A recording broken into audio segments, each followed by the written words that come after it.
तो दोस्तों नमस्कार। आप देख रहे हैं हमारा YouTube चैनल इलाहाबाद एक्वाकल्चर। स्वागत है आपका हमारे इस YouTube चैनल पर। दोस्तों आज का जो सब्जेक्ट है हमारे पिछली वीडियो से रिलेटेड है। वो इस प्रकार रिलेटेड है कि हमने आपको पिछले वीडियो में गोबर से IMC मछलियों का, कार्प मछलियों का कल्चर हमने बताया था।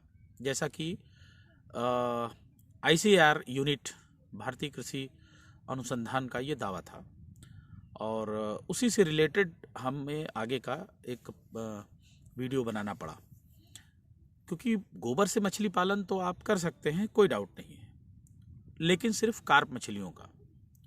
लेकिन उससे रिलेटेड बहुत सारी सावधानियां हैं, प्रिकॉशन, वो ICAR आपको नहीं बताएगा। वो मैं आपको बताता हूँ। प्रैक्टिकली जो किसान करते हैं वो जानते हैं क्या क्या कठिनाइयाँ during this period when you are using the cow dung, क्या प्रॉब्लम आती है, क्या प्रॉब्लम इरेज होते हैं, और सॉर्ट आउट नहीं करने से क्या समस्याएं हो सकती हैं। वो आपको जानना बहुत ज़रूरी है, वरना आपका पूरा कल्चर जो है नुकसान में बदल सकता है। इसी पे हमारा सब्जेक्ट है। पहला इसमें जो आपको सावधानी बरतनी है वो ये है कि जो गोबर इस्तेमाल आप करेंगे, क्योंकि बहुत सारे सवाल लोगों के मन में था कि कैसा गोबर करेंगे, कब करेंगे। तो जो गोबर आप इस्तेमाल करेंगे वो कच्चे गोबर का इस्तेमाल करेंगे, ताज़े गोबर का इस्तेमाल करेंगे। 2 दिन, 5 दिन, 7 दिन के अंदर का गोबर, जब तक उसमें बहुत सारा इंसेक्ट ना डेवलप हो जाए तब तक इस्तेमाल कर सकते हैं। तो आप जो है 4 से 6 दिन आप कच्चे गोबर का, जो ताज़ा गोबर हो, उसका इस्तेमाल करिए। एक तो ये हो गया कि किस प्रकार का गोबर आप इस्तेमाल करेंगे। उसमें मौजूदा जो न्यूट्रिएंट होते हैं, जो उसमें कंटेंट होते हैं, वो रोहू मछली, और रोहू के बाद जो है जब वो थोड़ा सा डिकम्पोज होता है, उसमें इंसेक्ट वगैरह बन जाते हैं, छोटे छोटे जो ज़ूप्लैंटन वगैरह जिसकी वजह से बनते हैं, वो आपके कतला मछली के लिए बहुत ज़्यादा फायदेमंद होता है। तो इस प्रकार से ये मछलियाँ उस पर सर्वाइवल इनका हो जाता है और अच्छी तरीके से होता है। लेकिन जो लोग गोबर के बजाय खाद का इस्तेमाल करते हैं, वो बड़ा मुश्किल है मतलब तालाब को संभाल पाना, क्योंकि उससे बहुत सारा इंसेक्ट आता है, बहुत सारा उसमें बैक्टीरिया डेवलप हो जाता है, जो कि आपकी मछलियों के लिए बिल्कुल घातक है। और जो लोग बहुत सारा गोबर इस्तेमाल करते हैं अंधाधुंध, विदाउट नियम, तो पहले नियम की बात करते हैं कि 1000 kg पर एकड़ गोबर, कच्चे गोबर का इस्तेमाल आपको फर्स्ट टाइम करना है। इसके बाद बाय रूटीन आप जो है वीकली मान के चलिए 300-400 kg, 400 kg, 300 kg तक, अगर फेवरेबल कंडीशन है, तालाब का माहौल सही है, प्लेंटान वगैरह सब नॉर्मलाइज है, ब्लूम नहीं है, बहुत ज़्यादा हरा नहीं है, और बारिश का मौसम नहीं है, तो आप फिर 300-400 kg आप बाई वीक डाल सकते हैं। एक चीज़, अगर बारिश का मौसम है तो आपको ये चीज़ थोड़ा सा कम कर देना है, क्योंकि बारिश के मौसम में फिर अगर आप ये ज़्यादा हो जाएगा, और ऑलरेडी उसमें प्लेंटान जो है अपने चरम पे है, तो वो जो है प्लेंटान ब्लूम बना देगा, और प्लेंटान ब्लूम बनने के बाद एल्गी ब्लूम होने के बाद जो है ऑक्सीजन का बहुत ज़्यादा गड़बड़ी आपके तालाब में देखने को मिलेगा, और बहुत ज़्यादा गैस फॉर्म भी हो सकता है, और मछलियाँ आपकी पलट भी सकती हैं। तो इसके लिए बहुत ज़्यादा एल्गल की अधिकता नहीं होने पाए, इसलिए आपको ये चीज़ ध्यान में रख के ही गोबर का इस्तेमाल करना है। जब भी आप गोबर का इस्तेमाल करेंगे तो ये चीज़ें आपको देख के ही करनी है। तो आप गोबर का इस्तेमाल करेंगे तो 2 चीज़ें आपको और ध्यान में रखनी है। समय समय पे, हर 15 दिन पे आपको नेटिंग करनी है। जैसे ही आर्गुलस आपको दिखे, लाइस, फिश लाइस आपको दिखे, कोई वर्म वगैरह, एक्टोपैरासाइट, किसी भी प्रकार का एक्टोपैरासाइट ओवर द बॉडी अगर आपको दिखे, तो तुरंत गोबर का प्रयोग आपको उस समय रोक देना है।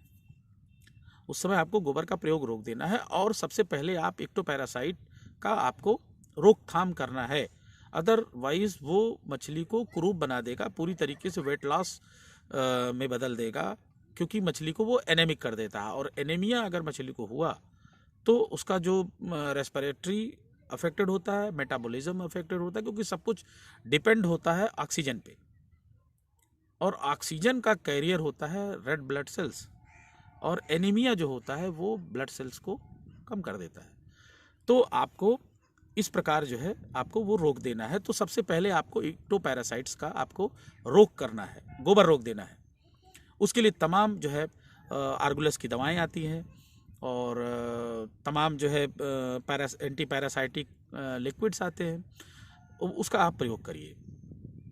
दूसरा, कभी कभी क्या होता है कि स्पॉट डिजीज़, मछली के सल्क पे आप रेड कलर के स्पॉट्स देखने को मिलेंगे।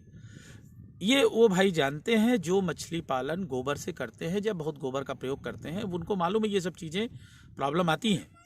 तो वो चीज़ें जो रेड स्पॉट वगैरह है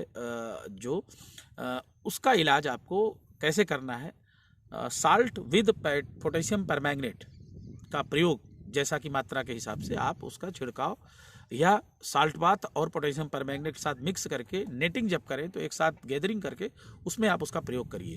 तो उससे जो है उनके बॉडी पे एक्स्ट्रा म्यूकस वगैरह जो होगा या जो रेड स्पॉट डिजीज़ वगैरह होगा वो थोड़ा वो ठीक हो जाएगा। तो इस प्रकार से आप ये बचाव कर सकते हैं, आप आर्गुलस से बच जाएंगे और इससे बच जाएंगे। तीसरा एक प्रॉब्लम आएगी आपको, अगर आप गोबर का प्रयोग अपने तालाब में करते हैं और बहुत ज़्यादा लकड़ी का कोई सामान आपके तालाब में है, बांस या बल्ली या कोई भी पौधा ऐसा जिसमें वुड टाइप का है, वुडन है, तो 110% उसमें आर्गुलस आप ख़त्म नहीं कर पाएंगे। तो ऐसे में वो चीज़ तुरंत आपको रिमूव करना है, उससे वो चीज़ आपको हटा देना है। ये आपको बिल्कुल विदाउट देरी करना है। अगर आप गोबर का प्रयोग कर रहे हैं तो आप ये चीज़ बिल्कुल तालाब में ना रखें, अदरवाइज़ आर्गुलस कभी नहीं ख़त्म होगा, क्योंकि वो उसका सर्किल चलता रहेगा। तो आपको ये तीसरा काम कर लेना है। चूने का प्रयोग आपको बराबर करना है। हर 15 से 20 दिन में आपको बढ़िया हाइड्रेटेड लाइम आपको यूज़ करना है, क्योंकि जो गोबर का प्रयोग आप करेंगे जब वो ज़मीन में बैठेगा तो उसको डिकम्पोजिंग के लिए भी पीएच अच्छी तरीके से बैलेंस होना चाहिए। और आप चूने का खैर कई फ़ायदा है, तो आप वो जो है चूने का प्रयोग भी बराबर करेंगे। तो इस तरीके से आप फिर गोबर का प्रयोग कर सकते हैं। अदरवाइज़ आप सिर्फ गोबर करके और बाकी सारी चीज़ें आप हाँ, एक चीज़ और आप उसके साथ में प्रोबायोटिक्स का भी फिर आप प्रयोग करिए। गुड बैक्टीरिया का सोर्स बढ़ाइए, वरना गोबर के रिप्रेजेंस में जो और बैक्टीरिया जो आ जाते हैं वो मछलियों को नुकसान पहुंचाएंगे। तो आप जो है हर महीना थोड़ा सा इस पे भी खर्च आप करेंगे।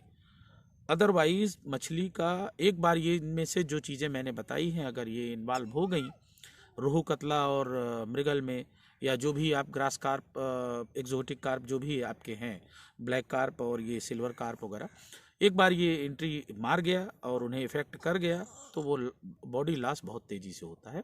तो इस तरीके से आप अच्छे से आप इसका जो है बचाव करके ही आप गोबर से पालन करें। बाकी गोबर पालन कर सकते हैं, मगर प्रिकॉशनली आप ये चीज़ें साथ के साथ आपको ले चलना पड़ेगा। ठीक है दोस्तों, थैंक यू। नेक्स्ट वीडियो में मिलते हैं।